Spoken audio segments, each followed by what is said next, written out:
Yeah, what a game. Weather was terrible.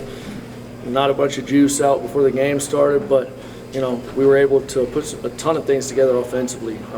Running game was there, pass game was there. Thought we protected pretty well. Had some loose things late, but the offense couldn't be stopped.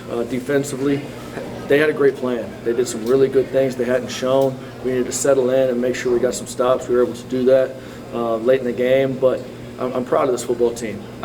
They've continued to fight.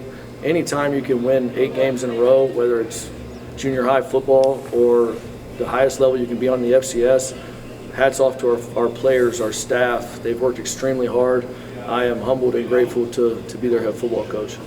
Yeah, and you guys are moving the ball so efficiently. It was a nasty day, just kind of the mood, the weather. The weather was bad. It was gloomy. It was. This is one of those days you got to bring your own juice. And I just mentioned earlier, we told them before the game, guys, don't worry about the weather. The only storm that's coming through is Missouri State football about to wreck through Murray State. Yeah, a lot of explosives today on both sides of the ball. Yeah. Jaden, it seems like he was very timely in his today. Talk about just what he was able to do. He really was. We got the kickoff return when we needed it, and he's got such good vision with the ball in his hands, whether it's on the kickoff return game or handing it to him out of the backfield. He was elite today. And I've really enjoyed watching his progression throughout the year and even into fall camp, what we kind of needed from him, and he's playing top-tier football right now. What was Murray State able to do? They were pretty efficient moving the football. They got over the top a few times. Do you think maybe it was like some injuries to the backside of the defense, or was it just? No, I'm going to speak frankly to you. We played poor at times. We didn't play Missouri State Bear Swarm football, and we addressed it on the sideline, got better as we went. But again, that's why you go back to practice next week, because I can promise you North Dakota State's going to be prepped and ready to roll. Yeah, next week that's the big one. Obviously you have 2 big ones, but that's the big one.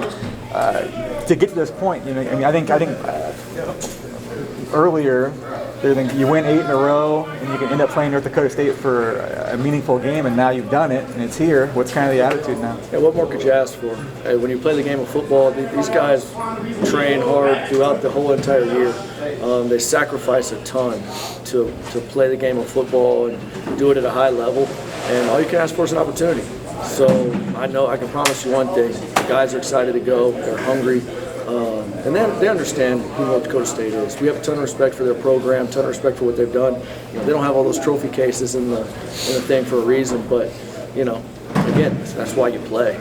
You don't win and lose games off analytics and stats. You win games when the ball's kicked off. So we'll see what shakes.